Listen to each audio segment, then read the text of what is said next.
Hi, everyone. Welcome back to the Sky Lila Experience. Today we have Cameron Labar, also known on Instagram as Cold Plunge Cam. And that's how I met him. Hey, Cam. How's it going? Good. How are you? Doing well, doing super good. Good. Thank you so much for your time today. I'm thrilled to speak with you, and I know everyone who listens to this will really appreciate the ability to dive into your mind more than we already get to through Instagram. So thank you. Absolutely. Yeah.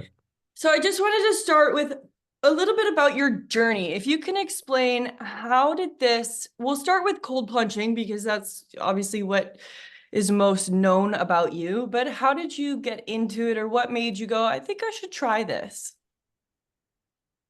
Yeah, I had always been like just searching for new things to help with how I was feeling um and you could say that started from a pretty young age. Like I when I was 9, I was diagnosed with anxiety, Tourette's, OCD. And so starting at a very young age, I was always looking for different tools and different coping strategies and things to help me.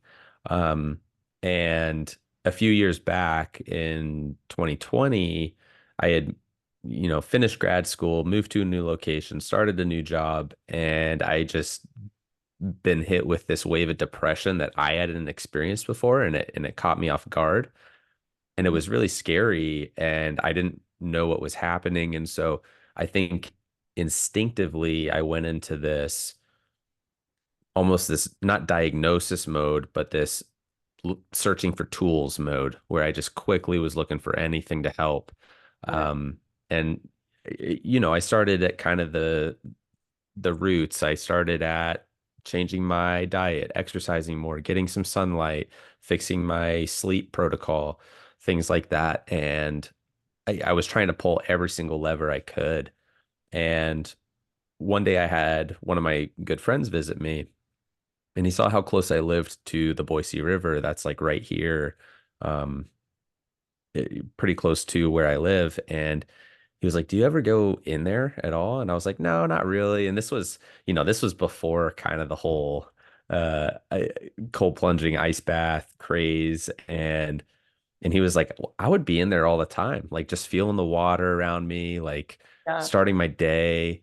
Um, and then he asked if I had ever heard of Wim Hof or like ice baths. And so we had that whole conversation, and I was like, "You know what? I'm going to try this out." And so I did one day. I tried an ice bath. I fully committed. I was like, "Okay, I'm going to go get one of these big tubs from like a farm supply store Wow. and go to the gas station and get 80 pounds of ice." And I just did it one day. I was like, Right I'm just going to away. get everything I need. Yeah. That's Um, commitment. Nice. yeah. And luckily I had a different friend with me that day. Because I told her I wanted to try it, and I was like, like, just do it with me. Like, let's just do something strange and do it with me." And it was a pretty cool experience for both of us. And that kind of kickstarted everything. And that was 2021. Wow. Wow. So did you find what was I gonna ask? Oh, I'm jumping a bit. Did you feel the benefit from the ice bath immediately, or did you find it took time for you to really start to feel things changing? It seemed pretty instantaneous to me.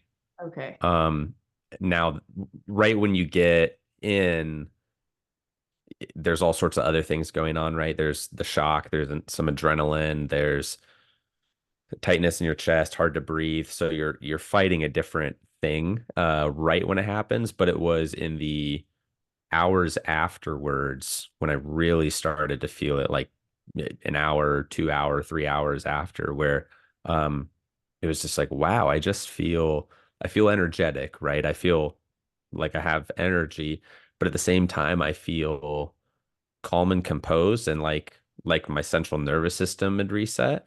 Right. Um and so it was pretty fascinating, and it seemed like the more I was like, whenever I would do it, it was that same thing. It was like this extended release um dopamine, and it Yeah. just felt great.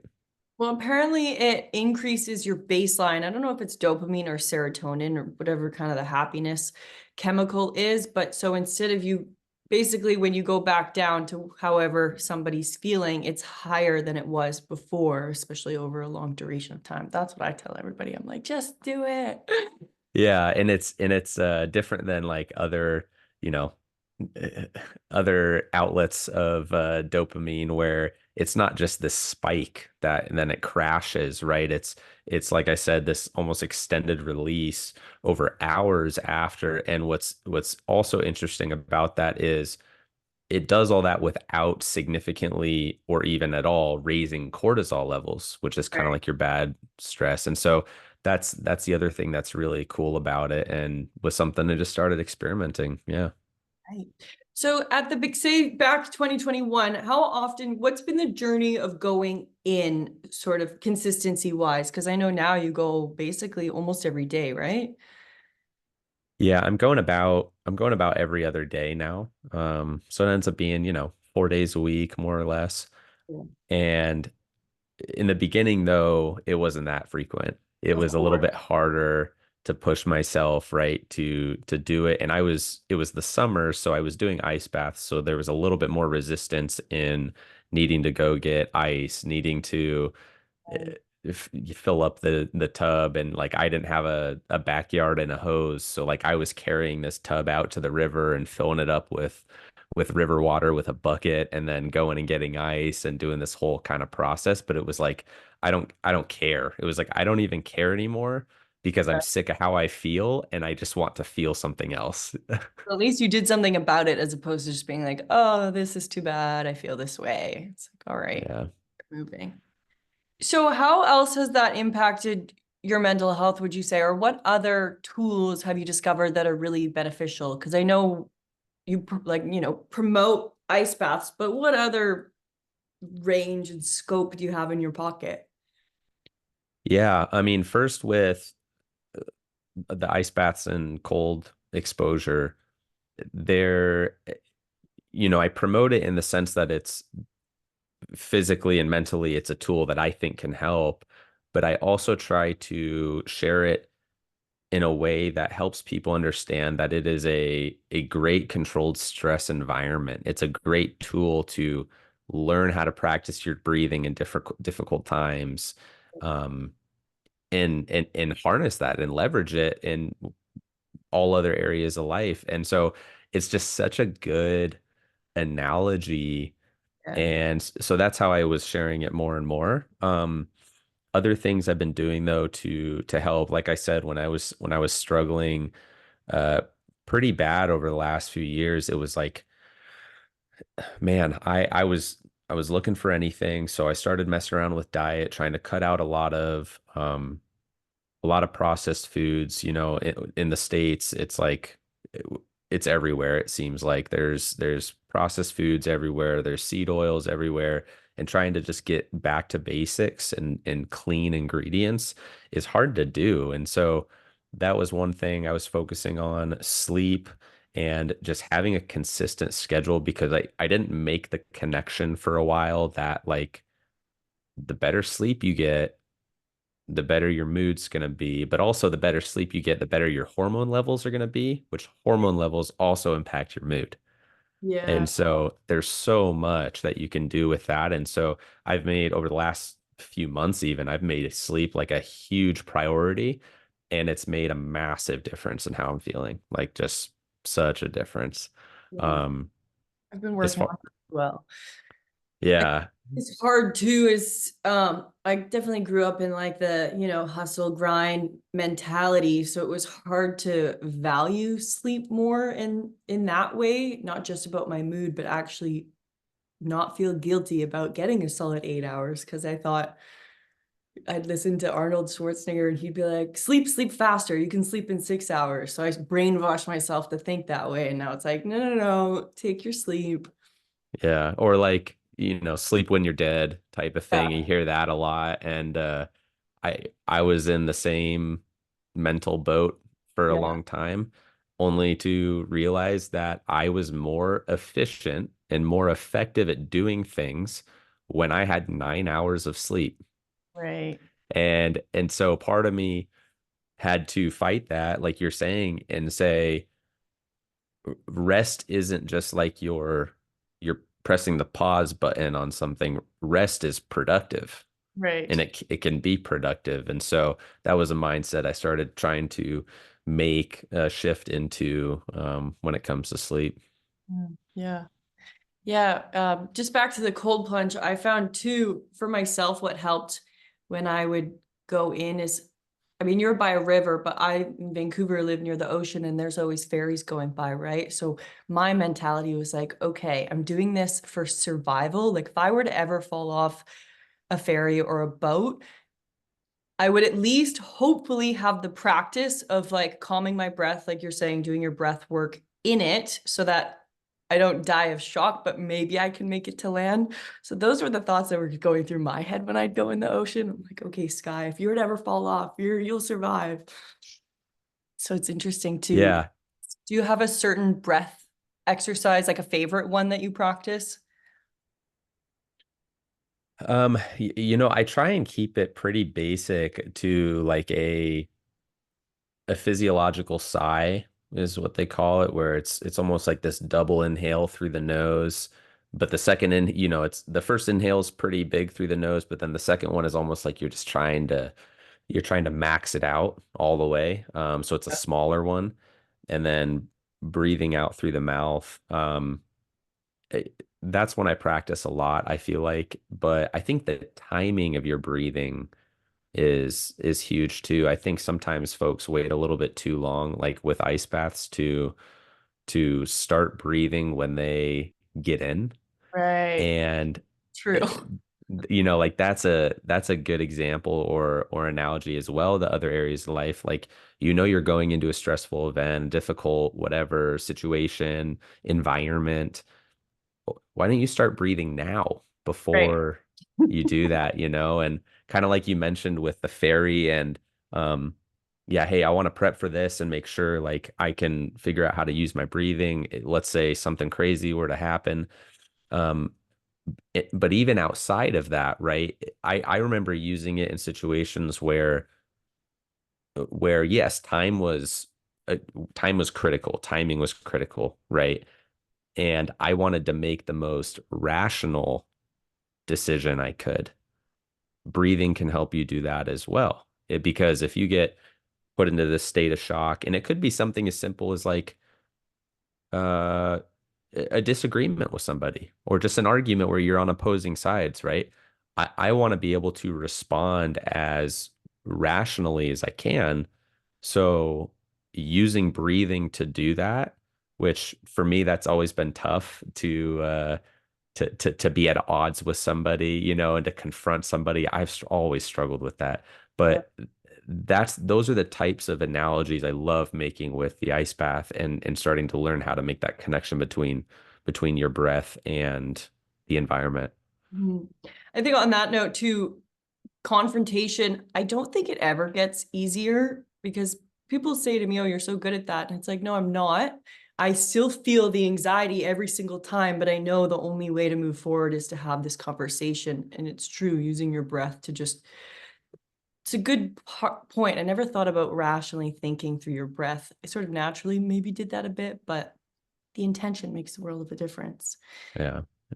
Um, So, okay, you've been talking about the medication and weaning off of that. I'm so fascinated to one, what started that? And two, how are you doing that? And three, how is it, what does that look like? Yeah.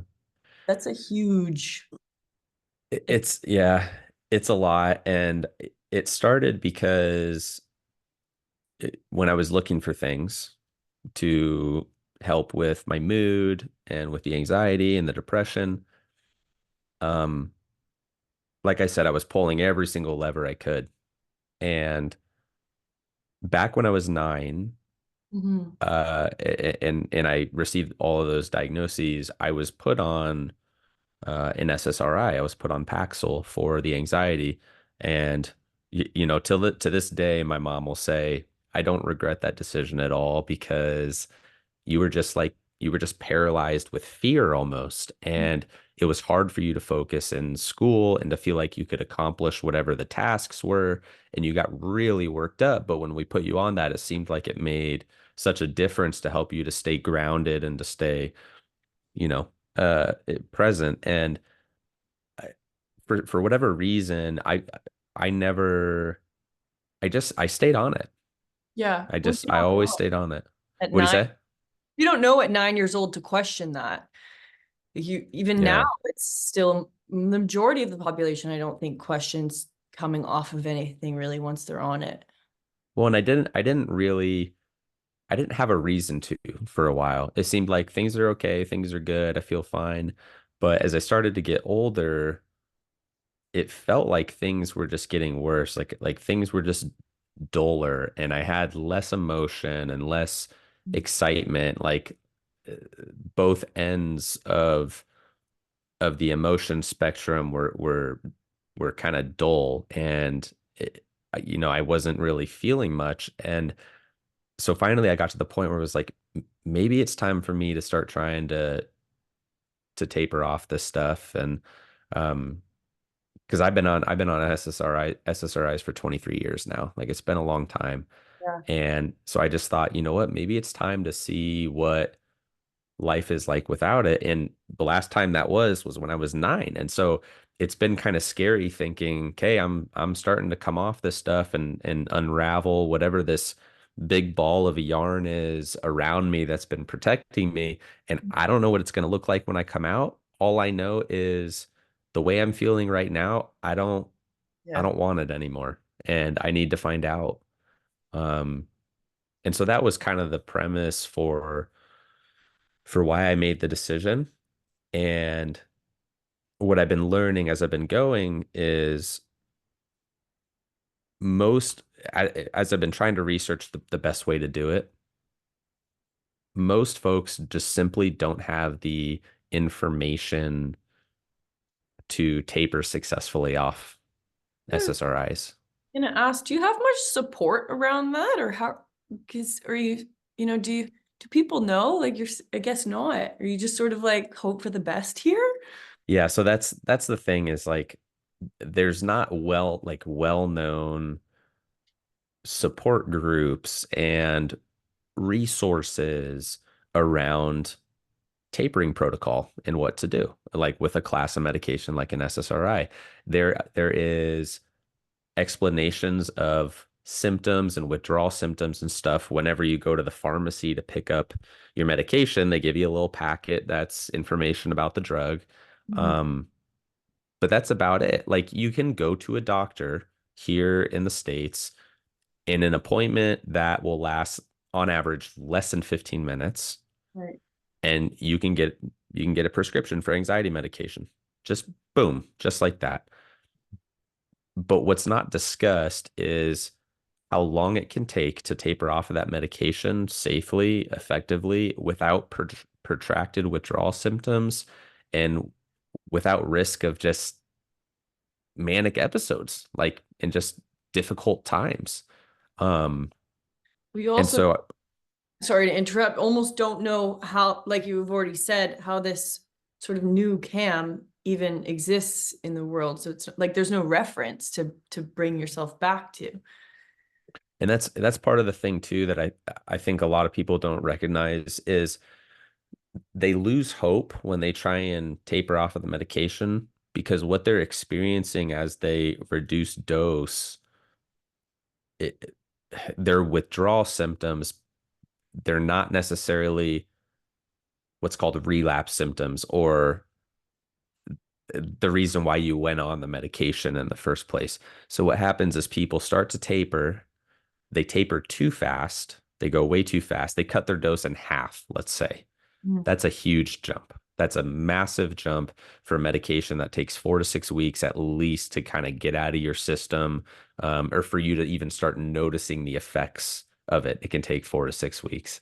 Yeah. And so people will try and cut, they go too fast, they face overwhelming withdrawal symptoms, and it causes them to turn it and say, oh, this must be proof that I need this medication. When in Right. fact it is withdrawal symptoms of just simply your brain's trying to get over the hump of the withdrawal and the lack of medication itself. Mm. And so they don't get far enough through the process to really experience what it's like without it. Um, and so that's why I started to implement what's called a hyperbolic taper. Yeah. A lot of what you see, and even like Harvard Business Review articles will say, oh, it's fine to taper like in a linear fashion where you cut your dose 25% here, wait 2 weeks, cut it 25, to half 2 weeks later, and then 75% to 2 weeks later, and then to zero within, 6 to 8 weeks. And that is, in my opinion, that is like crazy. Mm. It's so crazy. Um, and so like the hyperbolic taper will be a much slower, conservative approach to reducing medication that will help your body to get over it over time. Right. Especially if you've been on something for so long. I mean, I don't know about this stuff, but I know at least for birth control, just because I'm educated more about that. I I never chose to do it just because I knew it sort of messed up your system. But that I know at least takes 2 years for your body to regulate. So it's like if you've been on something for 20 years, like jet lag, they say every hour takes an extra day to sort of recover. So hopefully it doesn't take 10, 15 years, but like that wouldn't be surprising if it took sort of like a half life. Yeah. Not, and even more than just that, like there are symptoms associated with tapering, right? Where, okay, you'll feel the discomfort of like the anxiety, the mood swings, the depression, all of that. But people think, well, if I taper faster, I can get over Uh-huh. this hump faster when there's a high probability that that's not the case Yeah. because you experience what they call protracted withdrawal symptoms. So like I know people who have done it. I've tried to do it before where you go cold turkey off of a medication, like an SSRI, and you experience brain zaps, just these really weird discomfort, feels like electrical zaps in your head, Oh, other symptoms as well. And because you go cold turkey and you move so fast, you can be dealing with symptoms that'll last 6 to 12 months wow. because you shock your body so hard. And Right. so it tricks people into thinking, oh, if I taper faster, I'll get over these symptoms faster. When in reality, if you taper slower and safer, like using a hyperbolic taper, you can actually get over those symptoms faster, probably because you're not going to be dealing with the protracted withdrawal symptoms. Go slow to go fast. You really do have to research this though, otherwise that's not just common knowledge. No, and like I was lucky because I was started sharing, hey, I'm thinking about tapering off a medication, and I had a bunch of different followers who sent me stuff like, hey, look into a hyperbolic taper strategy, look into this resource, look into that resource, and all of a sudden I was like, wow, yeah, that's why I was never able to do it in the past. Like when I tried in my 20s, I tried multiple times to do it and I gave up after 2 weeks every single time because it was so uncomfortable. Yeah, well, that's what I honestly admire most about you because I was thinking about it earlier and it's like I just adore you. I think you're such a phenomenal person and it's like what about him is so special? Well, your authenticity, that just the way you are to the world and you have no idea who's on the other end, vulnerability and bravery of sharing, like most people might share this process after the fact, but you're sharing it during, which I can only imagine how much on the other end you can still feel that. Like even I share things and then sometimes I'm like, oh, should I have shared that? I don't know, maybe should I delete it? And it's like, no, Sky, get over it, nobody cares. Right? You're sharing to like 500,000 people of, hey, join in on this journey, but helping so many. Like I'm so passionate about all of this stuff. I haven't had to go through it myself, but it's close to me. Yeah. um, Thank you. No, I appreciate it. I think one of the biggest reasons is because I know what it feels like when you have that panic and you have that just overwhelming emotion where you don't know what you're feeling and it just feels like too much and your thoughts start to take over and it gets dark, Mhm. right? And I don't think people realize it, but I mean, there are tens of millions of people just in the United States who are on antidepressants, who are Mhm. probably uncomfortable talking about it. Yeah. And this whole process of tapering is not shared enough, and it's not something that's well known enough.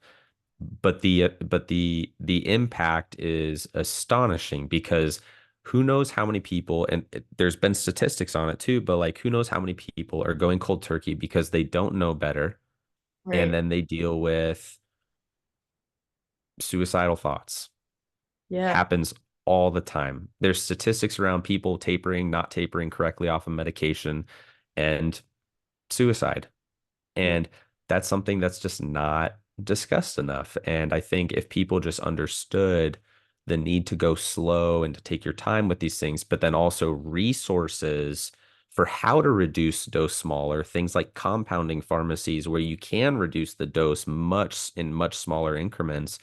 I didn't even know that they existed, like a I didn't compounding either. pharmacy, Yeah. right? Oh, And I'm so it's like, learning so much. yeah, so it's like why can't we just like I'm just want to try and get that stuff out there more so that people know if they do make the decision on their own to hey, let's try things without the medication. It doesn't seem like it's working. Go slow. Use these resources. You got people who are trying to do the same thing and maybe it can help eliminate a lot of the discomfort, a lot of the just, you know, the dark things that can happen.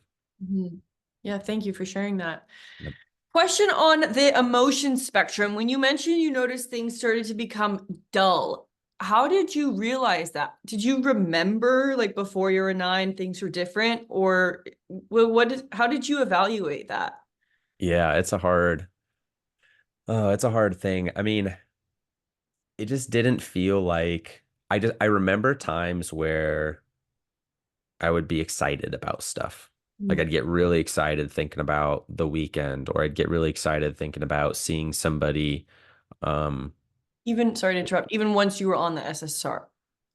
yeah, yeah, Okay. yeah. So like it, even on it, You still felt that at the beginning. yeah, and something was just kind of happening, and it could have also had to do with my hormones, and that was something that I was working on adjusting as well, doing lab panels and um, trying to learn more about where my testosterone levels were at and thyroid and things like that, because those were playing an impact as well.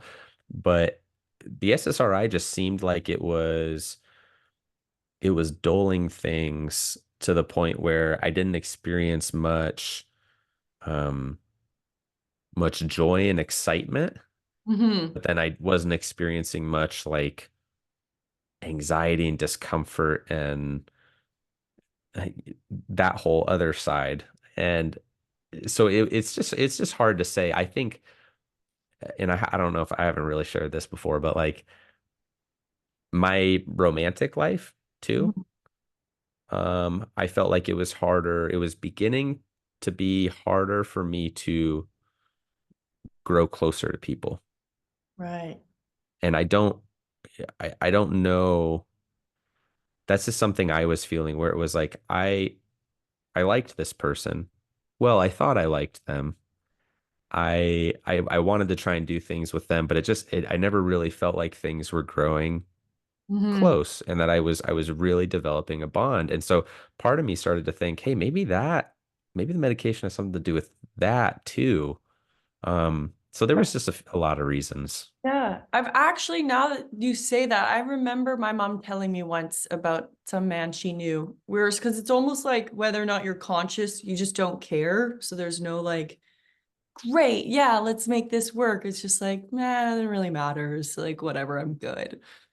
Yeah. Yeah, I forgot about that. Interesting. So have you been, now you're tapering, or then did you go back a bit? I can't remember. I know you did a bit. So it got a little bit complex because there's two medications I'm taking right now. So I've been on the SSRI since I was a kid. That's kind of moved around to where I'm on Lexapro now. Over the last few couple years, I've been on Lexapro. And last May, decided to start the taper for that one. I was at 20 milligrams from May to November. So about a 6 month period, I moved from 20 down to 9 milligrams. Yeah. So I barely cut my dose in half over a 6 month period, just Right. to give people an understanding of how much time I'm putting in between all of this. Um, 20 to 9 milligrams. And then when I got to November, December timeframe, I've also been on Klonopin, which is a benzodiazepine similar to Xanax. I've been on that since 2018, and I was given a prescription for that for one panic attack I had back in 2018. And the prescription was, hey, use this when you need to or when you feel like you need to. And it was very at your discretion. Right. And that became a slippery slope for me to where when I felt like I was needing it, I took it more because damn, it felt good, and started taking it a little bit more frequently. And especially when all the Instagram stuff took off in 2022, I was taking it almost every day. Right. And it got to a point where it was too much and I felt like it was causing a lot of mood swings. And so in December of just this past year, I decided I'm going to put a pause on the Lexapro taper and I'm going to turn my focus now to the Klonopin instead, which is a whole different animal.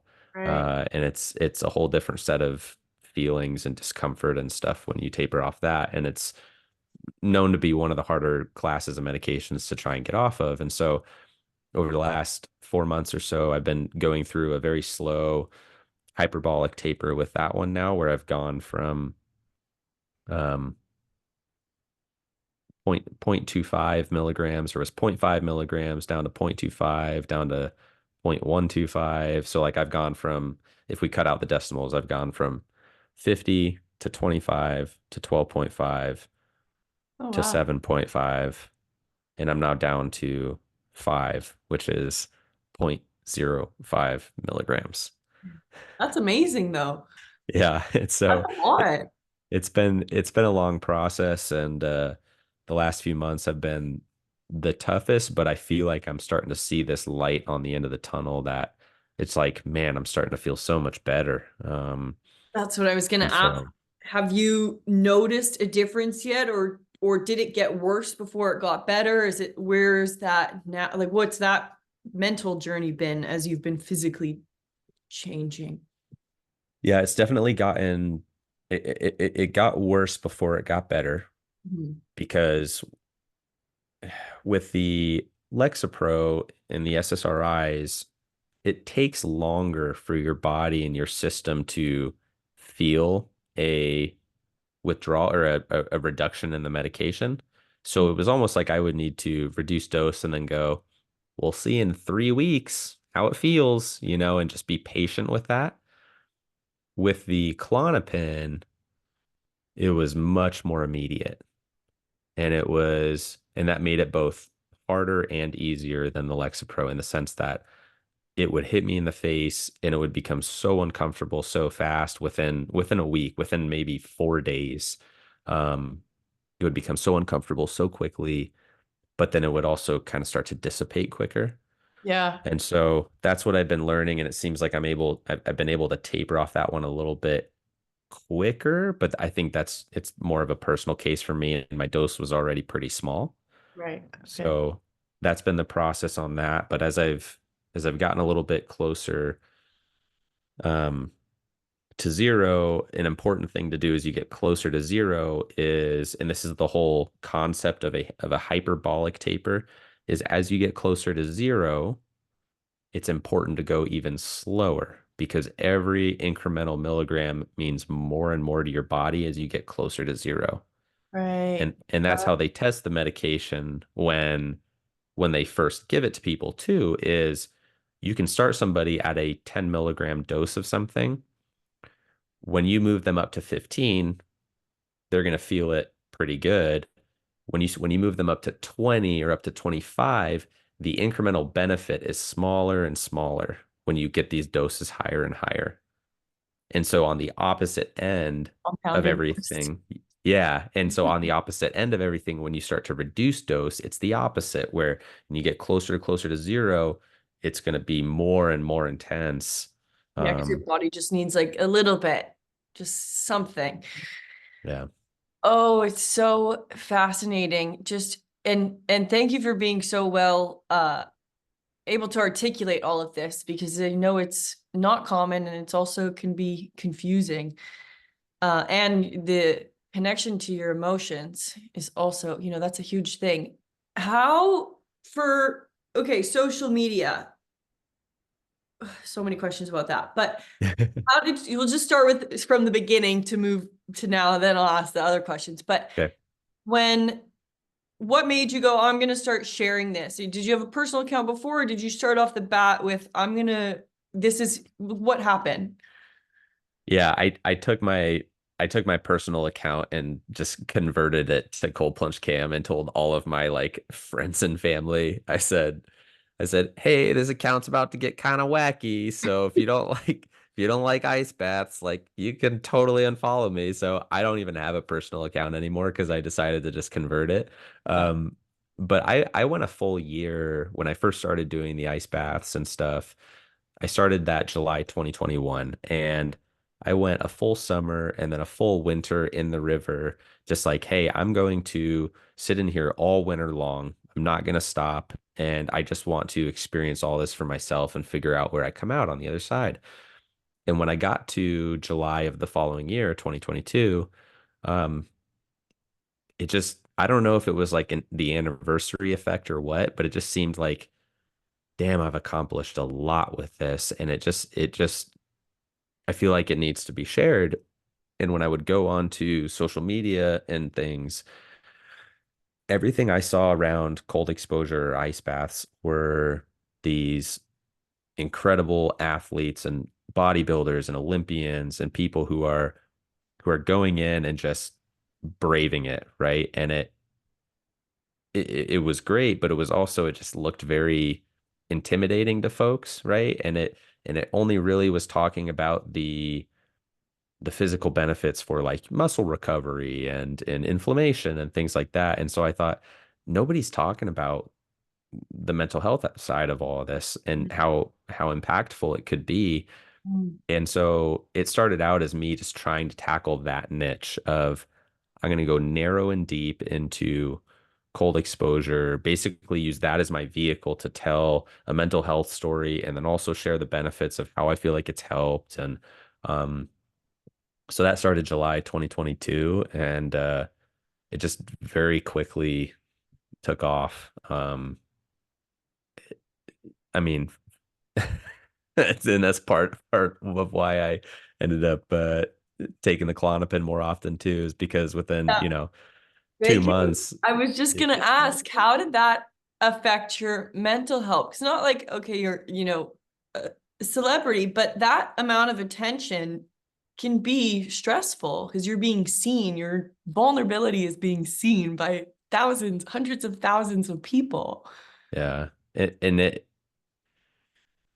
there's the conscious like effect that you notice, but then there's also the subconscious effect where consciously I was like, wow, okay, a lot of people are seeing these. There's, millions of views. I went from 10,000 followers to 100,000 in 4 days. It just exploded. And so all of that, I just thought, wow, this is super cool. There's just so much going on. It feels really good, right? You got the biggest dopamine spike in the world you can imagine. Mm. But then subconsciously, um, there was so much going on and I was so excited and so many feelings that I wasn't sleeping. Right. There was no sleep. And even if I was sleeping, it was still going in my head. And so it took this physical toll almost where as soon as all that stuff started to slow down, it was almost like my body was crashing with it and it Right. kind of went down with it. And that was really uncomfortable too. But learning to manage that and find balance has taken some time, but I've gotten to a better place with that now than where I was in the beginning for sure. Yeah. Um, Yeah, no, that's a lot, especially such a huge jump. It's like gives you need time to comprehend it. Did you feel like how did you what were your thoughts around it? Was there were you ever kind of like, oh shit, what am I doing? Or is it like, oh great, finally I can share this? Like, what were those thoughts around it? Yeah, it was a lot of excitement. I felt like I had the confidence that it was going to work when I started. Okay, nice. I and the reason for that is because there were different things that had happened over the years where I just felt like, man, if I have a passion and I want to do something, I think I can make it work. And there were just these like little things over the years that I just thought that just made me chase it. Yeah. And so I wasn't going to give up. And I always was kind of a math person, like a very analytical person where it was I kind of saw it as a game too with the algorithm and with all the different things you could do. Um, and I was like, oh, I'm gonna figure this out. This is gonna be fun. I was a kid in middle school who like, I watched The Pursuit of Happiness with Will Smith and he pulled out the Rubik's Cube and I was like, I'm gonna learn how to do that. And then I grabbed it and, watched some videos and figured it out. And like I loved that stuff. Right. And that's how I was seeing the whole Instagram stuff was okay, there's all these little levers I could pull to try and increase engagement. Let's see what works, And so there's a lot of excitement, but it just I don't know. It just learning to control and stay focused on like one thing at a time became harder and harder. I was gonna say, because that actually is, yeah, you basically hacked the system in the best way possible, but that's a lot of time and effort. How did you, it's kind of like an entrepreneur and you're building a side hustle about it. How much time would you spend in create and still, because I know you still have so much work. How often are you creating content or what does that process look like? Yeah, I'm because I am still working full time. Luckily I have had a little bit of flexibility with that with only having to work in office a couple days a week, 2, 3 days a week. Um, but the process, yeah, I'm still spending a lot of time every week making videos, but it came down to learning to schedule out the time very as efficiently as possible. And one of the biggest reasons for that was you can only really be in an ice bath once a day. And you can only really be in that ice bath for like maybe 10 minutes.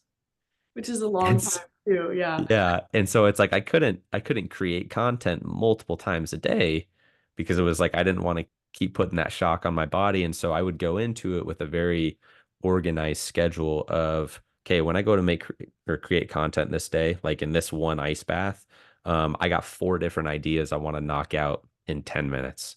Right. And so it came down to timing and order and everything where it was like one of them might be me just getting in the ice bath and the experience. One might be me doing something goofy with like eating a pizza. One might be, Mhm. me telling a joke. And I would come in with all of those on the same day and go, let's batch Wow. create it right now. And then I'd Has have content for, more than half the week. I'd do one post a day. Right. So very strategic. This blow up didn't just happen. There was an intention and execution behind it.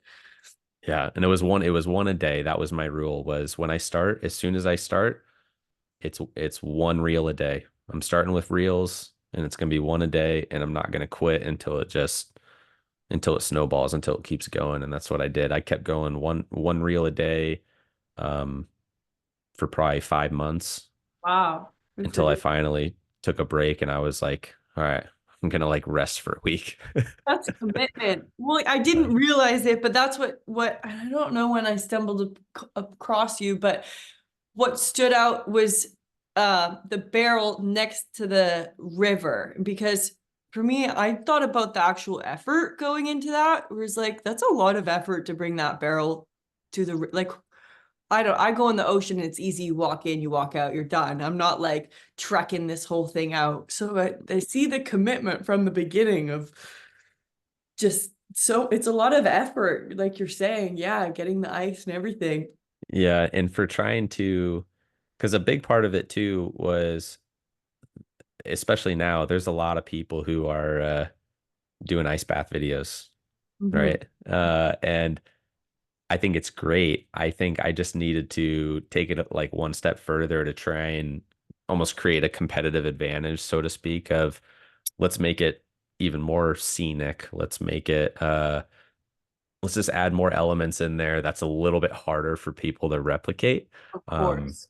and that was kind of the grind was like, I'm gonna do it. I'm gonna carry this barrel out over my head.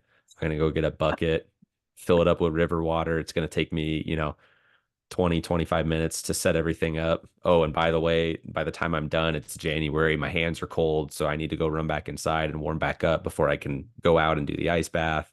Like just all sorts of, Oh, I would think about these things because I'm like, holy shit, this is a lot of effort. And it's like winter over, I don't even know where he is, but there's snow around there. And I go in, yeah, I'm thinking that's pretty good, but it's like I'm easy just walking in, walking out, and then I get in a hot shower and it's like whatever. yeah, No, I love it. It's so creative. And that's the fun thing too with your content is it's like educational but super creative, which I appreciate it. yeah, no, but like it's so fascinating to see just how much your OCD mind works for you though, because to create that kind of strategy for a 10-minute ice bath, it's a lot of effort. Yeah, thanks. And I think it's shifted a little bit now to I'm trying to figure out more of like, okay, what are the content pillars that I want to keep posting about? Mhm. And in the beginning, a lot of it was tips and more facts around the science and things like that. And over time, it's morphed into I want to share just like how I'm feeling on a daily basis. Like, let's just go vulnerable and let's just go personal. Um, and almost just use the cold as like the vehicle by which I'm sharing that stuff. Yeah. Um, I think some people wish I would share more tips and resources and behind the scenes and things like that. And hopefully I'll get to the point where I do that more. But for now, I'm just enjoying um I think the biggest push for me or just the biggest motivation is I just want people to know that they're not the only ones that feel a certain way. Well, yeah, that's what I think is what I love so much about it because tips and tricks are great and I do appreciate that, but you can kind of find that anywhere where to be vulnerable is a little more rare and it's almost like how I see it is you're kind of watching a movie in the sense that somebody who might be taking that next step or wanting to but doesn't know how, you're almost giving an insight into like, hey, this is what your future mentality, emotions could look like along this similar journey. Because otherwise, nobody talks about it. I don't know Yeah. anyone who shares just this whole aspect during it because it's easier to follow. Like I do know some stuff where you can read about it after and it's like, oh, okay, they felt better, great. But to sort of go through it with you of because I know lots of people who are on, certain prescriptions, but it's like, well, they don't really know how to come off because nobody like what everything you've just said knows how or is encouraging. And then somebody did try that and they got scared and then went back on it. So like you just said earlier, it's nice to know, okay, that's to be expected. You just got to get over that hump. Yeah. And from a creator standpoint too, of someone who's trying to figure out how to make stuff consistently, Mhm. or to share it consistently, that's what came to me the easiest and just the most natural was sharing my story. Like the science around all of that, I would love to just let some of the experts and the doctors and all those people give me the tips and share those with other people.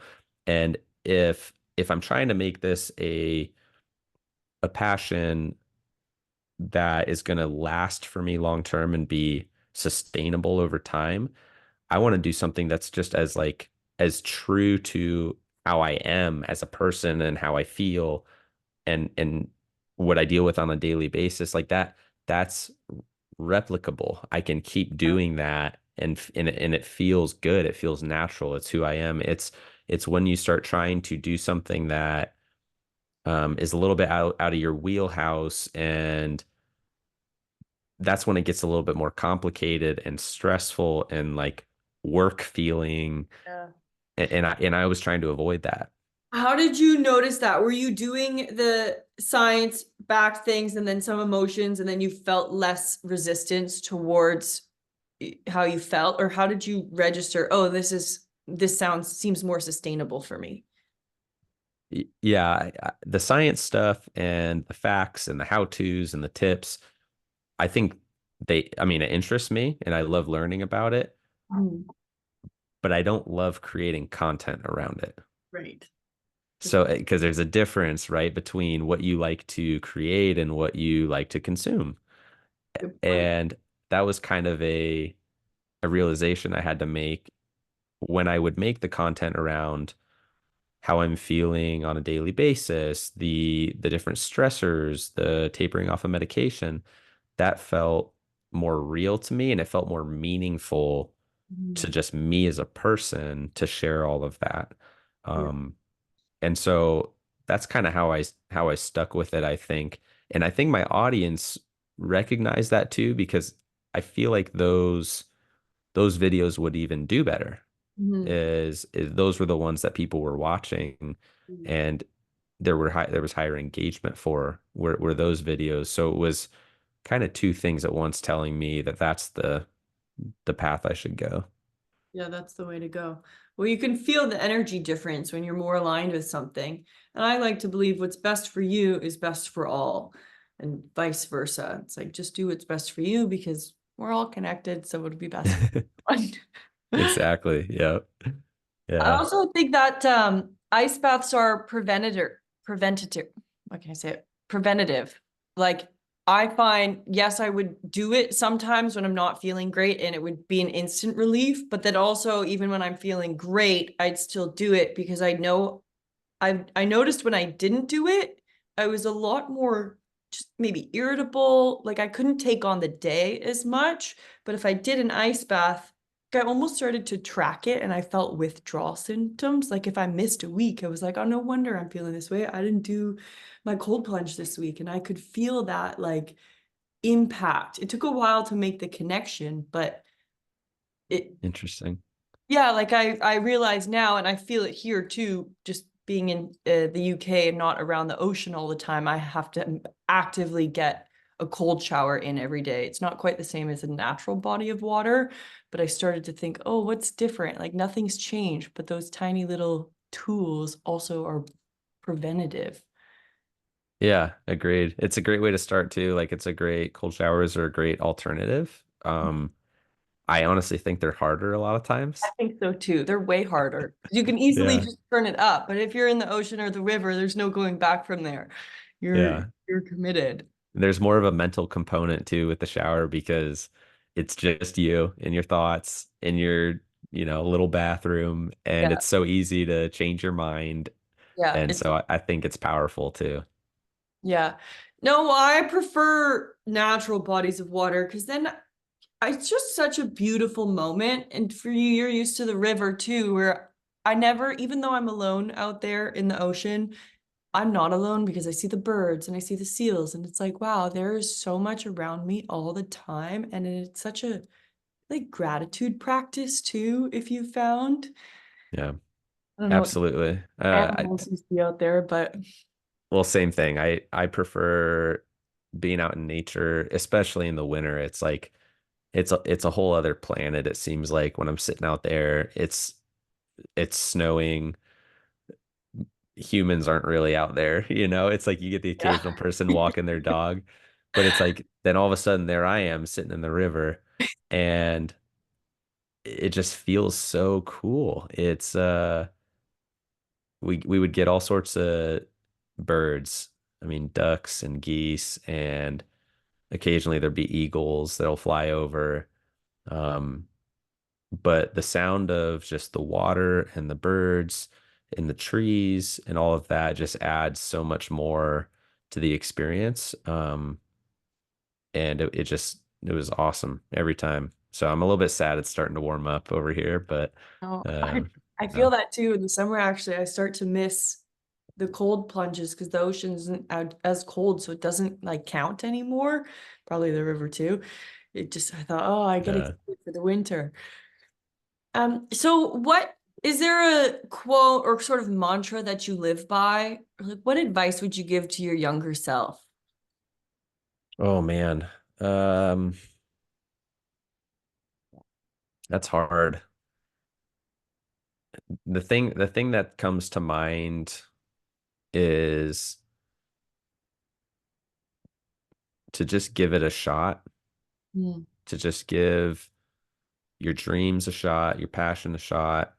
Um, for so long, I operated under like this idea that I wanted to do something that was going to be stable, that was predictable, and that was the best thing to do. mm, I think it's a smart thing to do if you're able to make it work. But one of my favorite Jim Carrey quotes is essentially it's you can try and fail at what you don't love and what you don't want to do. It yeah, happens all the time.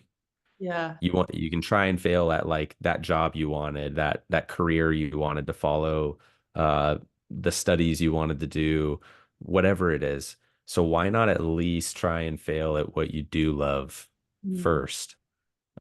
Or even later, you know, and I didn't really start adopting that idea until, yeah, until I was 30, you know, and but even then, there's so much time. There's so much time. it's true. Um, Life isn't that short. I mean, you hope yeah, the best, but you do have quite a few years to make a lot of things happen.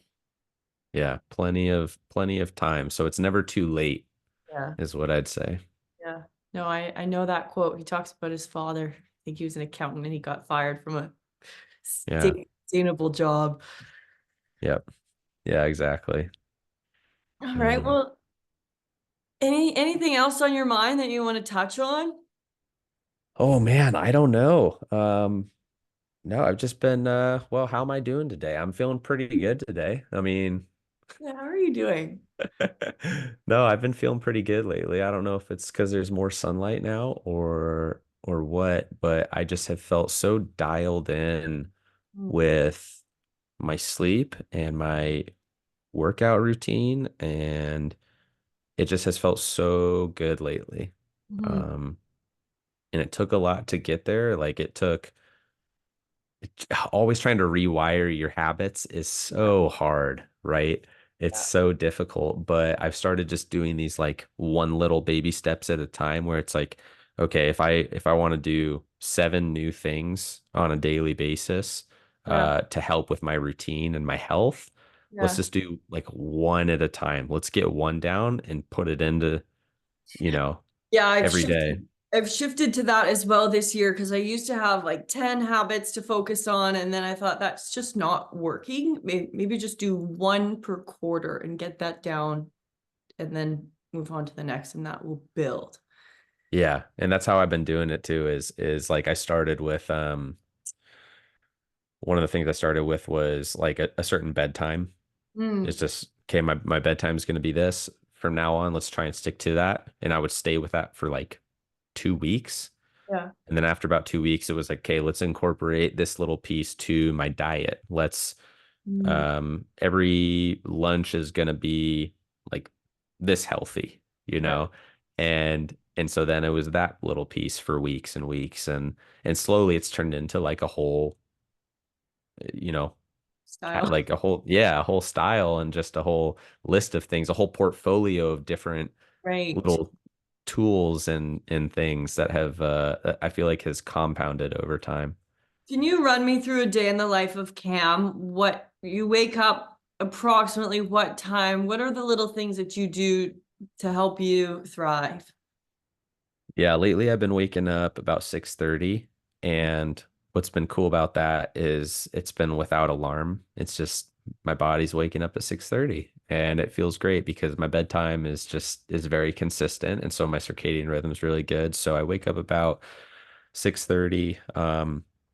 I create content first thing in the morning usually when I'm feeling really fresh. And so a lot of my captions and the um, the paragraphs that I'll write under my posts, I like to do those in the morning when I feel really fresh. And so that'll usually be about an hour. I'll spend 6:30 to 7:30 or so.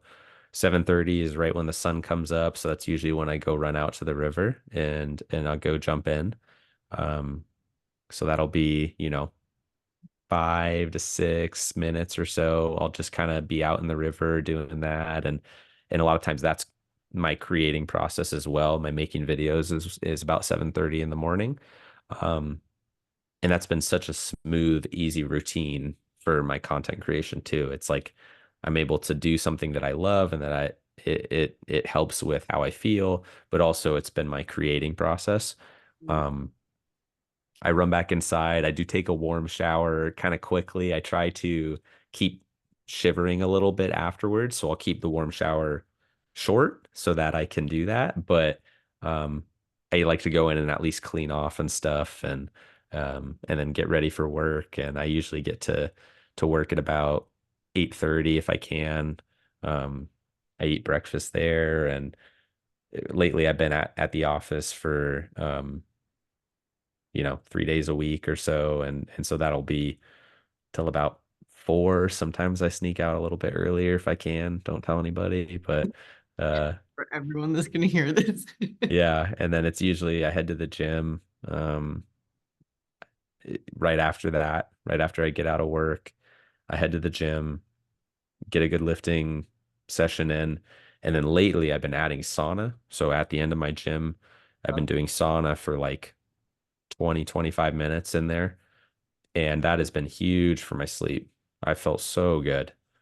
Um, so that's been the most recent piece I've been adding in, and Sounds like the yeah, best day ever. I'm trying to make it that a little bit at Yeah, a no, time. Yeah. that's great. Yeah. Sorry, were you finished? What else? I mean, that's about it. I watch a little bit of Netflix or something else in the evenings, and then I usually will cut videos in the evenings as well. So a little bit of content creation happens in the evening as well, um and yeah, I mean that's about it. Every now and then I guess I socialize with people, I but was gonna say, do you have much of a social life or how yeah, weekends? it's getting there. It's getting Okay. there. I mean, moving to Boise was tough in the beginning.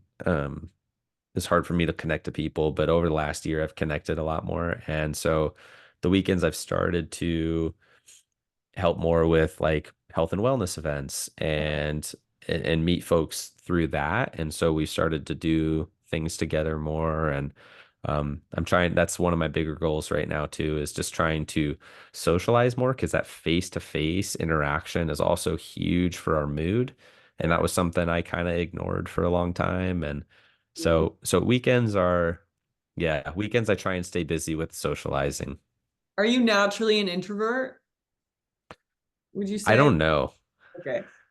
I don't know how the whole introverted extrovert thing works. I probably.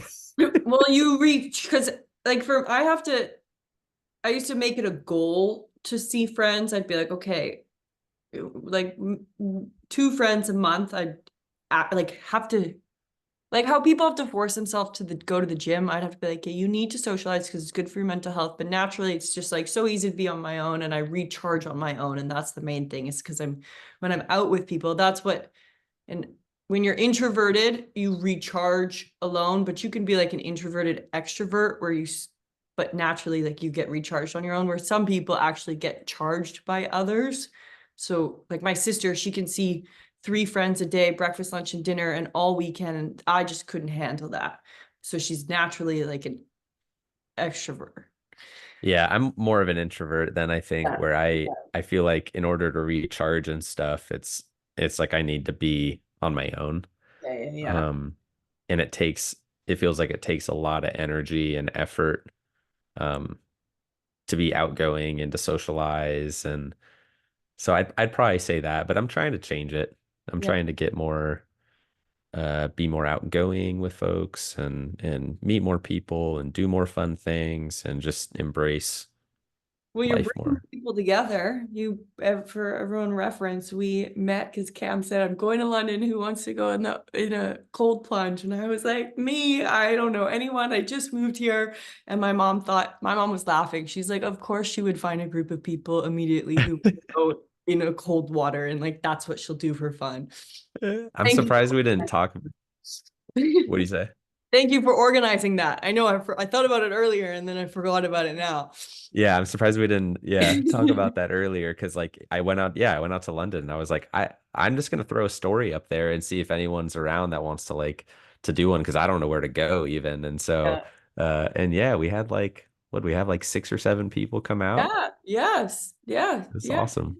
It was great. I was like, Yeah. it's exactly how I want to spend my time. Thank you. And I didn't know anyone either I mean, my few friends that I do know here, but they're not into that. I did let them know, but whatever. Yeah. It takes a little bit of push. Yeah, it does. But once you get, well, maybe not for everyone, but once you get addicted, I feel like you're in it for life type thing. Right. Where do you see the vision? Do you have goals with Cold Plunge Cam, things like that? I know you're doing more events in your community. Do you have much of like a specific vision for this, or are you just doing what you're doing and providing value to people? Yeah, it's a good question. I'm still trying to figure that out. Mhm. I I like the creation aspect, but I don't know if I see it being a long-term thing for me. Mhm. Um, I do feel like it takes a lot to create that much that often, and so I'm hopefully it can transition to someday where I have more folks that are doing that for me. Yeah. Um, but I just love I just love sharing my thoughts on mental health and just helping to reaffirm to people their value and their worth and acknowledge struggle and all of that. And so I could see myself long term doing this more as like a speaking endeavor Yeah. and maybe a public speaking thing or a traveling thing or an event thing. I'm just not sure yet. And I think part of me just wants to be patient with the path and whatever it is. And that's what I've told myself from the beginning was I don't know exactly where this is going to go. I have some goals, I think, that I would like to reach, but I'm just following my gut. I'm following the way it feels. That's the best way Um, to do it. It's yeah, actually and just take it one day at a time. no, that's the way you're supposed to do it, I think. But that's actually hard to just trust. You're just trusting, which is what I think everyone should be striving to do. So I feel like that's already done then. Good on you. Thanks. Yeah, and I don't know. I feel fortunate enough um to also have the stability in my life, like when it comes to a job and family that's supportive and things like that, that I can have more of the patience to Mm, just let things unfold yeah, instead of feeling like I need this to happen now for other reasons. right. Um, What is your day job? I don't even know. I work in finance, corporate finance for a big technology company. It's based out of here. They do semiconductors, memory chips. Mhm. Called Micron is the name. Oh, They're okay. similar to kind of similar to Intel in the sense that they make, you know, a lot of memory products, a lot of Yeah, hard drive SSD type of things that go into computers, into data centers and phones and all that. yeah. But I'm on the finance side of that. So So you get your analytical mind for 8 hours of the day, and then your creative mind, and then also your music. You posted you play the piano phenomenally. Where Thank you. where did that come from? Have you been practicing your whole life, or like that was just a work of art? Thank you. That was probably one of my first like main creative outlets as a kid.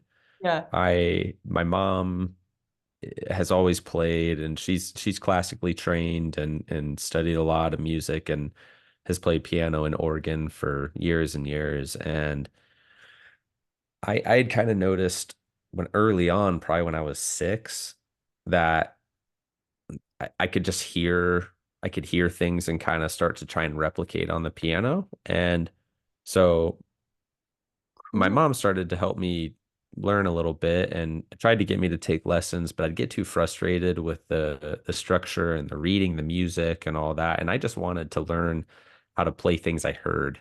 Mm. And I just would try and play by ear and hear songs on the radio and play them and do stuff like that. And so um I kind of quit the lessons and never fully learned how to read music, but I kept playing and I just kept making stuff up and I kept playing just different songs that I thought I could play. And so it kind of took off like that. And I haven't really ever since the all the social media stuff happened, I really haven't done much with the music. I just haven't had the time. Yeah, yeah. But it's always been a creative outlet that I've loved, and it's helped me to just express emotions and feelings. And um yeah, maybe someday I'll do more with that, but Please, for eventually, when the time is right, I wanted it on Spotify so I could because I that's my favorite type of music. I just love that. It's so yeah. beautiful. So you've always been a bit wired different because to hear music and to figure it out and then to play it is like its own other game. Yeah, it's and I don't know. I think it just something about recognizing like patterns and Yeah. just like putting puzzles together and stuff. And part of me wants to attribute that to the Tourette's. I don't know how fair that is for me to do, but I just always felt like as a kid with all the different tics and twitches and things I needed to do, there were other things that were associated like that came with that. There was pain that came with that, whether to a certain muscle group or um certain levels of like overstimulation, certain environments, lights, sounds, uh, lack of sleep, traveling, video games, caffeine, all sorts of different things would start to affect how my tics were. And so I started to need to learn from a really young age what to avoid and what to do more of. And so it was just kind of this constant analysis that I think has helped in other areas too. So Tourette's would actually, you physically would feel the impact of it over time. Like it would bother some muscle groups. Yeah, depending on what the tic is, for me, a bad one as a kid was a head shake. I'd shake my head. And Ah, when you're doing that, 4 or 5 times a minute, after a while, like I would just get these migraines or these headaches. And a lot of times there are certain muscle strains. Like if I'm arching my back or I'm twisting my shoulder, um, you start to feel the soreness and the even like inflammation or just discomfort that comes with that, where physically it can start to, yeah, it can start to hurt a little bit after a while. And so that's a part I think people don't think about a lot when it comes to folks with Tourette's is if they're physical tics, um, they can start to hurt and be debilitating after a while. right. Did this develop at a certain age or did you always have tics? Like how does it work? I don't really know too much about Tourette's. Y- Yeah, it usually starts pretty young for folks. They see it pretty young in childhood early on. My mom said she started to notice as young as like 4 or 5. Mm. that I was doing certain things um, just to self-regulate. Right. And she noticed tics, yeah, probably as early as 5, but I wasn't really diagnosed until I was 9. Because that's when I really started to notice them and I was like, hey, I keep doing this motion. I can't stop it. I don't know why. And it's Right. starting to hurt. It's starting to get annoying. Like, why am I doing this? And that was kind of how it all happened. But yeah, it was early on. It was, Mm. as a kid. And did you just no, we're talking about it. Did you notice like certain ticks? How do the ticks work? Would they just all of a sudden appear new ones, or do you kind of have a tick for a year and that's that, or is it forever? Like what does that look like? Yeah. For me, it seemed like they would last about a year, Hmm.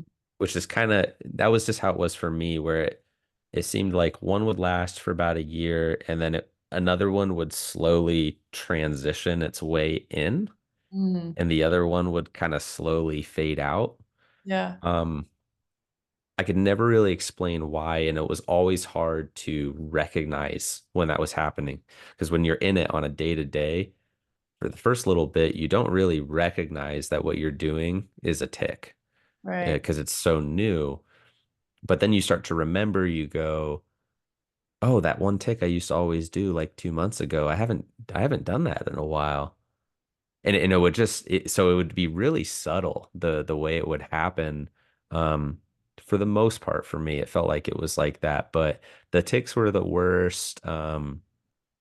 In childhood, adolescence is usually when they're most prominent, and that's pretty typical for people with Tourette's. And then by the time they reach adulthood, they start to mellow out, Yeah. for the most part. And that's the same thing with me is it's mellowed out a bit. I still have them all the time, every day, but it's not even close to what it used to be like. Wow. Yeah, that's I feel like fairly uncommon, or at least I know it's common enough, but it's just do you know, is there a emotional connection, or do you know like what's happening that has that? I don't even know the right question, but do you get what I'm trying to ask? Yeah, so it's a neurological condition. It's got to do with a chemical imbalance of dopamine in the brain. Hmm. But as far as what causes it specifically, it still kind of remains unknown. Right, right, Um, Now, and that's also the reason why it's been so hard to treat. And there, at least last time I checked, there isn't a FDA approved medication, or there isn't a medication that's been specifically FDA approved for the use of Tourette's. right. Like everything that people have taken medication wise has been an off-label use that is also being used to treat Tourette's, but is Hmm. not meant to. And at least that was the last time I checked. I haven't taken the medication in a while, but um, it yeah, it's kind of an unknown thing, but I did start to learn when the ticks would get more intense and when they would subside. Um, and so it became learning what different factors, what different variables would contribute to the tick severity, whether it was, like I mentioned, lack of sleep or traveling or like summer vacation, holidays, um, too much caffeine, video games, stuff like that, stimulating environments, those would all contribute to the ticks. And so trying to find ways to counteract that as a kid, Yeah, became pretty important. right. Do you drink caffeine? I do. Yeah. Okay. So it's kind of Oh, I mean, I was like, wow, if he doesn't drink coffee, that's good on him. But no, I do all the time, but sometimes I'm like, yeah, that was a little too much today because now I'm a little bit wired. I'm, twitching a little bit more than usual. And um yeah, so sometimes I can't. Sometimes I shoot myself in the foot. Yeah. that's Well, everyone does in some way or shape or form. Yeah. Oh, that's so fascinating. Does the cold plunge just help at all with the ticks? Do you notice? That's a really good question. So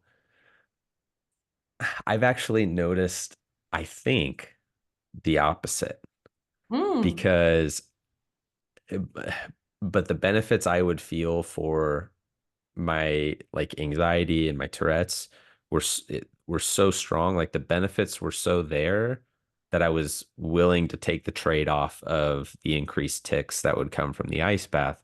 Um, and the reason why I think it is because your adrenaline spikes so much, right? When you do an ice bath, epinephrine, norepinephrine increase, and I think that whole process of just more alertness um, would cause my ticks to increase in the hours afterwards. But I just didn't feel like it was so intense that it was overwhelming and not worth the effort every single time. And Mhm. that's what I noticed for me, at least. I don't know if it's like that for others, but yeah, No, that's a good awareness. And nice to know too that you still go, okay, it's still worth it. yeah, yeah, for sure. Uh, Well, thank you so much, Cam, for sharing everything we went over. I'm gonna have to process it all. I was like, wow, I'm so engaged with everything you have to say. Thank you for having the courage to speak your truth. Thank you. It means a lot. It's been fun doing this. It's been great to meet you out in London and Yeah. get to know a little bit more about what you got going on. And I'm excited for your future too to see what all happens. Oh, thank you. Me too. Who knows? Well, I mean, like I have lots of visions, but who knows which one now. That's why I'm saying, like you, just sort of surrendering to it all and seeing what unfolds is almost the most rewarding. Yep. Just following that feeling. Yeah. Yeah. Yep. Well, everyone, you can find him at Cold Plunge Cam. Do you have any other like you don't have a website, Nope. right? Okay. Just Just the Instagram and TikTok occasionally. Yep. But it's Cold okay. Plunge Cam. Yep. Yeah, all the fun things on there. I highly suggest to follow. I have learned so much, clearly raving about you.